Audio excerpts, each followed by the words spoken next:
Hello, ഞാൻ doctor Ashna. Doctor Ashna's wellness clinic, Koothuparamba, Pilathara.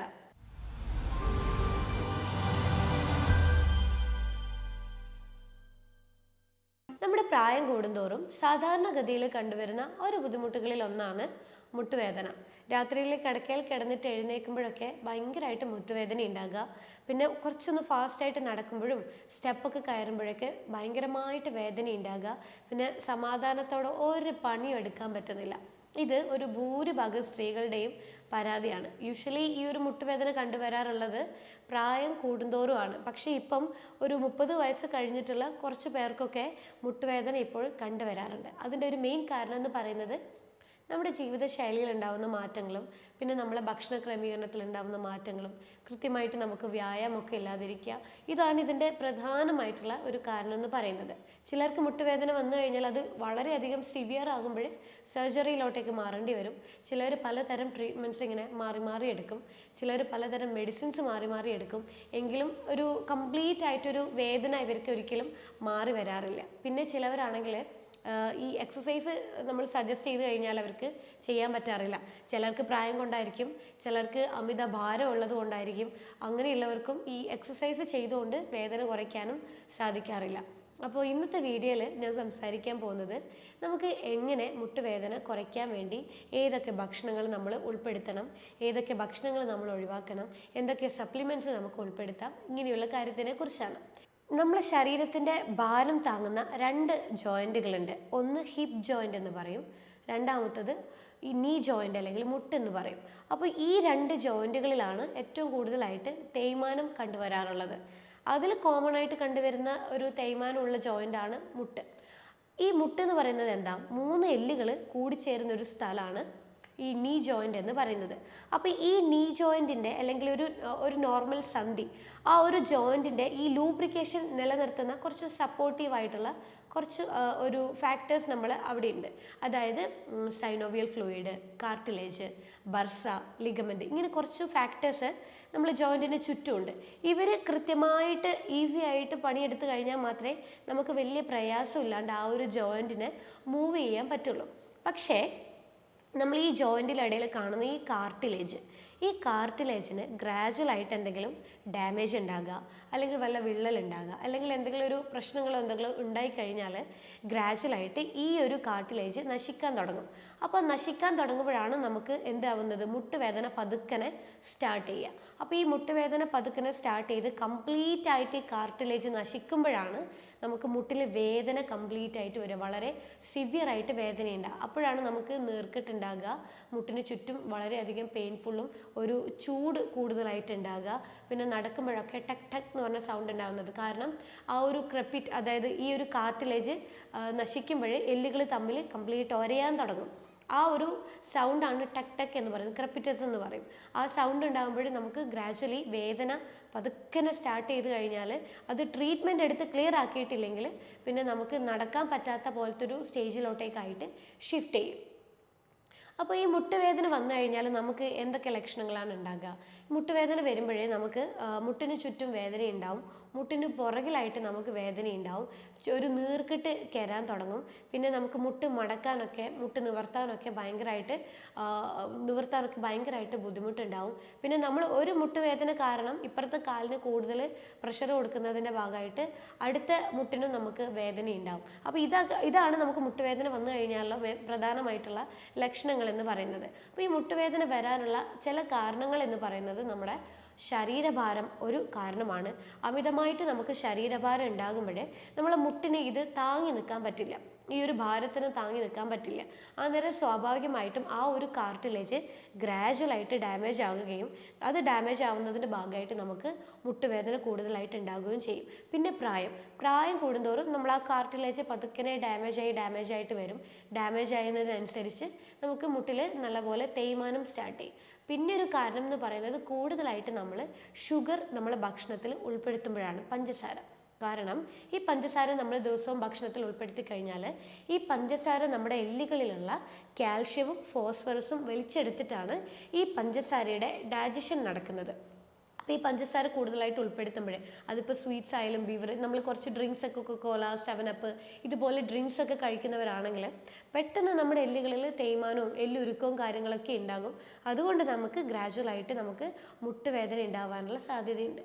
മറ്റൊരു കാരണം നമ്മൾ ഭക്ഷണത്തിൻ്റെ അകത്ത് ന്യൂട്രീഷൻ കിട്ടാത്തതിൻ്റെ ഭാഗമായിട്ട് വരും. കാരണം ഒരു എല്ല് എന്ന് പറയുമ്പോൾ അത്രത്തോളം നമുക്ക് ആ ഒരു എല്ലിൻ്റെ ആരോഗ്യം നിലനിർത്താൻ ന്യൂട്രീഷൻ അത്യാവശ്യമാണ്. പല രീതിയിലുള്ള ന്യൂട്രീഷൻ വേണം. അപ്പോൾ അത് നമ്മൾ കൃത്യമായിട്ട് കൊടുക്കാതിരിക്കുമ്പോഴേ നമുക്ക് എല്ലുകളിൽ പെട്ടെന്ന് പ്രശ്നങ്ങളും തേയ്മാനവും കാർട്ടിലേജ് പെട്ടെന്ന് ഡാമേജ് ആകുകയും നീർക്കെട്ടും കാര്യങ്ങളൊക്കെ ഇങ്ങനെ ഉണ്ടാവാൻ തുടങ്ങും. അപ്പം ഈ ഒരു ന്യൂട്രീഷൻ്റെ കുറവ് കാരണം നമുക്ക് ഈ ഒരു തേയ്മാനം ഉണ്ടാവാനുള്ള സാധ്യത കൂടുതലാണ്. അപ്പോൾ ഇതൊക്കെയാണ് നമുക്ക് തേയ്മാനം വരാനുള്ള പ്രധാനമായിട്ടുള്ള കാരണങ്ങൾ എന്ന് പറയുന്നത്. അപ്പോൾ നമുക്ക് ഈ തേയ്മാനം വന്നു കഴിഞ്ഞാൽ എന്തൊക്കെ കാര്യങ്ങളാണ് നമ്മൾ ഉൾപ്പെടുത്തേണ്ടത്, അത് ഭക്ഷണത്തിൻ്റെ രീതിയിലും സപ്ലിമെൻ്റ് എന്നുള്ള രീതിയിലും ഏതൊക്കെ നമുക്ക് ഉൾപ്പെടുത്തി കൊടുക്കാം. അതിൽ പ്രധാനമായിട്ട് വരുന്ന ഒന്നാണ് ഗ്ലൂക്കോസമൈൻ. അതായത് ഈ ഗ്ലൂക്കോസമൈൻ എന്ന് പറയുന്നത് ഒരു ന്യൂട്രീഷനാണ്. ഈ ഗ്ലൂക്കോസമൈൻ നമുക്ക് പല ഭക്ഷണത്തിലൂടെ ലഭിക്കുന്നുണ്ട്. അതായത് നമ്മൾ ചോളത്തിൽ നന്നായിട്ട് അടങ്ങിയിട്ടുണ്ട്, അതുപോലെ ഈ നമ്മളുടെ തോടോട് കൂടിയുള്ള ഷെൽ ഫിഷിൽ നന്നായിട്ട് ഗ്ലൂക്കോസമൈൻ അടങ്ങിയിട്ടുണ്ട്, മധുരക്കിഴങ്ങിൽ നന്നായിട്ട് അടങ്ങിയിട്ടുണ്ട്, അതുപോലെ നോൺ വെജിൽ നന്നായിട്ട് അടങ്ങിയിട്ടുണ്ട്. അപ്പോൾ ഈ ഭക്ഷണത്തിലൂടെ നമുക്ക് ഈ ഒരു ഗ്ലൂക്കോസമൈൻ ലഭിക്കുമ്പോഴേ നമ്മുടെ എല്ലുകളുടെ ഇടയിൽ ഉണ്ടാവുന്ന സൈനോവിയൽ ഫ്ലൂയിഡ്, അതായത് ഈ ലൂബ്രിക്കേഷൻ, എല്ലുകൾ തമ്മിലുള്ള ലൂബ്രിക്കേഷൻ നിലനിർത്തുന്ന സൈനോവിയൽ ഫ്ലൂയിഡ് നിലനിർത്തുന്നത് ഈ ഗ്ലൂക്കോസമൈൻ എന്ന് പറയുന്ന ഒരു ന്യൂട്രീഷൻ നമുക്ക് ലഭിക്കുമ്പോഴാണ്. അപ്പോൾ ഇത്തരം ഭക്ഷണങ്ങൾ നമുക്ക് റെഗുലറായിട്ട് ഉൾപ്പെടുത്തുന്നത് ഈ ഒരു ന്യൂട്രീഷൻ ലഭിക്കുകയും ചെയ്യും. ആ ഒരു സൈനോവിയൽ ഫ്ലൂയിഡ് അവിടെ നിലനിർത്തി കൊണ്ടുപോകാനും തേയ്മാനം കുറയ്ക്കാനും നമുക്ക് പറ്റും. പക്ഷേ ഇത് നമുക്ക് ഭക്ഷണത്തിലൂടെ കിട്ടാതിരിക്കുമ്പോഴേ ഗ്രാജുവലി ആ ഒരു സൈനോവിയൽ ഫ്ലൂയിഡ് കംപ്ലീറ്റ് ആയിട്ട് മുട്ടിൽ നിന്ന് നഷ്ടമാകുമ്പോഴാണ് തേയ്മാനം ഉണ്ടാവുന്നതും വേദന നമുക്ക് ഉണ്ടാവുന്നതും. അപ്പോൾ ഭക്ഷണത്തിലൂടെ അല്ലാതെ നമുക്ക് സപ്ലിമെൻ്റ് എന്നുള്ള രീതിയിലും ഗ്ലൂക്കോസമൈൻ നമുക്ക് ഡെയിലി ബേസിസിൽ ഉൾപ്പെടുത്താം. അതായത് ഒരു 1500 mg എന്നുള്ളൊരു ഡോസേജിൽ ഡെയിലി നമുക്ക് ഗ്ലൂക്കോസമൈൻ ഉൾപ്പെടുത്തുന്നതും ആ ഒരു സൈനോവിയൽ ഫ്ലൂയിഡ് നിലനിർത്തി വേദന കുറയ്ക്കാൻ വേണ്ടിയിട്ട് വളരെ നല്ലതാണ്. മറ്റൊന്നാണ് മഗ്നീഷ്യം സിട്രേറ്റ്. അതായത് എല്ലുകളുടെ ബലം നിലനിർത്തുന്നത് മഗ്നീഷ്യം സിട്രേറ്റ് ആണ്. അപ്പോൾ ഈ മഗ്നീഷ്യം നമുക്ക് ഭക്ഷണത്തിലൂടെ ആണെങ്കിൽ നട്ട്സിലൂടെ നന്നായിട്ട് കിട്ടുന്നുണ്ട്. Pumpkin seed, sunflower seed, flax seed ഇതുപോലുള്ള സീഡ്സിലൂടെ നമുക്ക് നന്നായിട്ട് കിട്ടുന്നുണ്ട്. ഇലക്കറികളിലൂടെ നന്നായിട്ട് ലഭിക്കുന്നുണ്ട്. മത്തി, മീനിലൂടെയൊക്കെ നന്നായിട്ട് നമുക്ക് ലഭിക്കുന്നുണ്ട്. അപ്പോൾ ഈ ഭക്ഷണങ്ങളൊക്കെ നമ്മൾ ഡെയിലി ബേസിസിൽ ഉൾപ്പെടുത്തുമ്പോഴേ മഗ്നീഷ്യം നന്നായിട്ട് ലഭിക്കുകയും എല്ലുകളുടെ ബലം നിലനിർത്തുകയും നമുക്ക് മുട്ടിലുണ്ടാവുന്ന തേയ്മാനം നമുക്ക് ഒഴിവാക്കാനും പറ്റും. അതല്ലാതെ തന്നെ നമുക്ക് മഗ്നീഷ്യം സിട്രേറ്റിൻ്റെ 300 mg ഡോസേജിൽ നമുക്ക് സപ്ലിമെൻറ്റ് ഡെയിലി ബേസിസിൽ എടുക്കുന്നതും നമുക്ക് എല്ലിൻ്റെ ബലം നിലനിർത്തി മുട്ടിൻ്റെ തേയ്മാനം കുറയ്ക്കാൻ വേണ്ടിയിട്ടും വളരെ നല്ലതാണ്. മറ്റൊന്ന് നമ്മൾ എപ്പോഴും പറയാറുണ്ട്, ഈ എല്ലിൻ്റെ ബലം എന്ന് പറയുമ്പോൾ നമ്മൾ കാൽഷ്യമാണ് എപ്പോഴും പറയാറ്. പക്ഷേ അല്ല, കാൽഷ്യം അല്ലാതെ തന്നെ നമുക്ക് പല ന്യൂട്രീഷനും എല്ലിന് ആവശ്യമാണ്. ഒന്ന് മഗ്നീഷ്യമാണ്, മറ്റൊന്ന് zinc, selenium, potassium, magnesium, vitamin C ഇതൊക്കെ നമുക്ക് അത്യാവശ്യമാണ്. അപ്പോൾ സിങ്ക് ഉൾപ്പെട്ടിരിക്കുന്നത് നമുക്ക് പംകിൻ സീഡിലൂടെ നമുക്ക് സിങ്ക് നമുക്ക് ഡെയിലി ബേസിസിൽ കിട്ടും. അതായത് ഒരു ടേബിൾ സ്പൂൺ പംകിൻ സീഡ് നമ്മുടെ എല്ലുകളുടെ ആരോഗ്യം നിലനിർത്താൻ വേണ്ടിയിട്ട് നല്ലതാണ് ഡെയിലി കഴിക്കുന്നത്. മറ്റൊന്ന് സെലീനിയം. സെലീനിയം എന്ന് പറയുമ്പോഴേ നമുക്ക് സൺഫ്ലവർ സീഡിൽ അവൈലബിൾ ആണ്, ബ്രസീൽ നട്ടിൽ അവൈലബിൾ ആണ്. അപ്പോൾ ഡെയിലി ഒരു table spoon sunflower seed daily കഴിക്കാം. 2-3 പിന്നെ ബ്രസീൽ നട്ടും നമുക്ക് ഡെയിലി കഴിക്കുന്നതും സെലീനിയം നിലനിർത്താൻ വേണ്ടിയിട്ട് നല്ലതാണ്. പിന്നെ പൊട്ടാഷ്യം എന്ന് പറയുമ്പോൾ നമുക്ക് ഈ ആപ്പിളിൽ നന്നായിട്ടുണ്ട്, അതുപോലെ നമുക്ക് ഇത് നമ്മുടെ ഇലക്കറികളിൽ നന്നായിട്ട് പൊട്ടാഷ്യം അടങ്ങിയിട്ടുണ്ട്.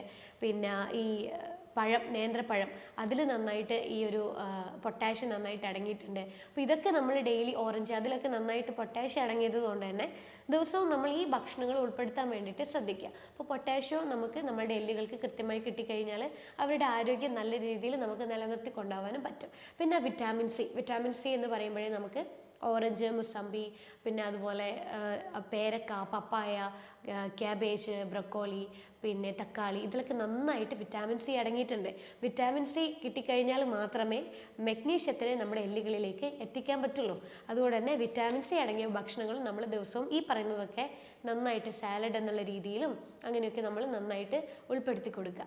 മറ്റൊന്ന് നമുക്ക് വിറ്റാമിൻ ഡി ആണ്. പ്രധാനമായിട്ടും എല്ലിൻ്റെ ആരോഗ്യത്തെ നിലനിർത്തുന്നത് വിറ്റാമിൻ ഡി ആണ്. നമ്മൾ ദിവസവും ഒരു 15 മിനിറ്റ് തൊട്ട് 20 മിനിറ്റോളം വെയിൽ കൊള്ളുന്നത് വിറ്റാമിൻ ഡി ലഭിക്കാനും എല്ലുകളുടെ ബലം നിലനിർത്താനും വേണ്ടി നല്ലതാണ്.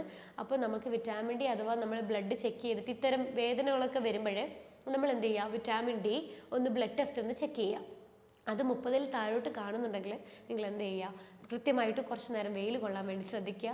അതുപോലെ ഡെയിലി ഡോസ് എന്നുള്ള രീതിയിൽ നമുക്ക് വിറ്റാമിൻ ഡിയുടെ സപ്ലിമെൻറ്റ് 2000 IU എന്നുള്ള ഡോസേജിൽ വിറ്റാമിൻ ഡി ഉൾപ്പെടുത്തുന്നതും എല്ലുകളുടെ ബലം നിലനിർത്തി എല്ലുകളുടെ ആരോഗ്യത്തെയും തേയ്മാനം ഒഴിവാക്കാനും വേണ്ടിയിട്ട് വളരെ നല്ലതാണ്. പിന്നെ ഒന്ന് ഒമേഗ 3 ആണ്.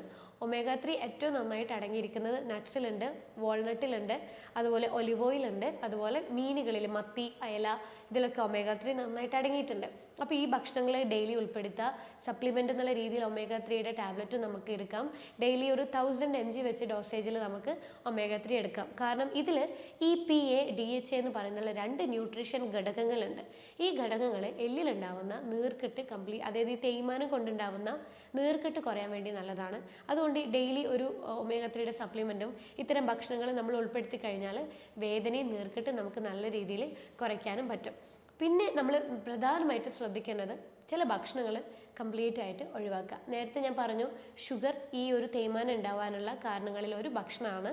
അപ്പോൾ പഞ്ചസാര അടങ്ങിയിട്ടുള്ള എല്ലാ ഭക്ഷണങ്ങളും നമ്മൾ കംപ്ലീറ്റ് ആയിട്ട് നമ്മൾ ഒഴിവാക്കി കൊടുക്കുക.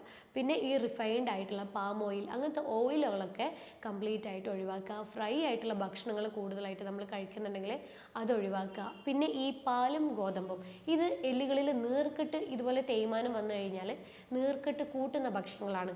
പാല് ഗോതമ്പ് നമ്മൾ ഒഴിവാക്കുന്നതും നീർക്കെട്ട് കുറച്ച് തേയ്മാനത്തിൻ്റെ വേദന കുറയ്ക്കാൻ വേണ്ടിയിട്ടും നല്ലതാണ്. ഇത്രയും ഭക്ഷണങ്ങൾ നിങ്ങൾ ശ്രദ്ധിക്കുവാണെങ്കിൽ നമുക്ക് തേയ്മാനം കൊണ്ടുണ്ടാവുന്ന ബുദ്ധിമുട്ടുകൾ നമുക്ക് ഒരു പരിധി വരെ നമുക്ക് പ്രിവെൻറ്റ് ചെയ്യാനും പറഞ്ഞു. നേരത്തെ പറഞ്ഞ പോലത്തെ ഭക്ഷണങ്ങൾ നിങ്ങൾ നല്ല രീതിയിൽ ദിവസവും ഉൾപ്പെടുത്തുവാണെങ്കിൽ ഇത്തരം ന്യൂട്രീഷൻ ലഭിക്കുന്നതിൻ്റെ ഭാഗമായിട്ട് ഈ കാർട്ടിലേജിൽ ഉണ്ടാവുന്ന ഡാമേജും സൈനോവിയൽ ഫ്ലൂയിഡിൽ ഉണ്ടാവുന്ന ഡാമേജും നമുക്ക് ഒരു പരിധി വരെ നമുക്ക് റിക്കവർ ചെയ്യാനും പറ്റും. അപ്പോൾ ഇത്രയും കാര്യങ്ങൾ നിങ്ങൾ റെഗുലറായിട്ട് ശ്രദ്ധിക്കുക. അതിൻ്റെ കൂടെ ദിവസവും ഒരു അരമണിക്കൂറോളം മുട്ടുവേദനയ്ക്ക് വേണ്ടിയിട്ടുള്ള എക്സസൈസ് പ്രാക്ടീസ് ചെയ്യുന്നതും മുട്ടുവേദന നന്നായിട്ട് കുറയ്ക്കാനും മുട്ടിലുണ്ടാവുന്ന നീർക്കെട്ട് വേദനയും കാര്യങ്ങളൊക്കെ കുറയ്ക്കാൻ വേണ്ടിയിട്ട് വളരെ നല്ലതാണ്. അപ്പോൾ മുട്ടുവേദനയെ കുറിച്ചിട്ടുള്ള ഡീറ്റെയിൽഡ് ആയിട്ടുള്ള കാര്യങ്ങൾ നിങ്ങൾക്ക് അറിയണമെങ്കിൽ താഴെ കാണുന്ന നമ്പറിൽ നിങ്ങൾ കോൺടാക്റ്റ് ചെയ്താൽ മതി.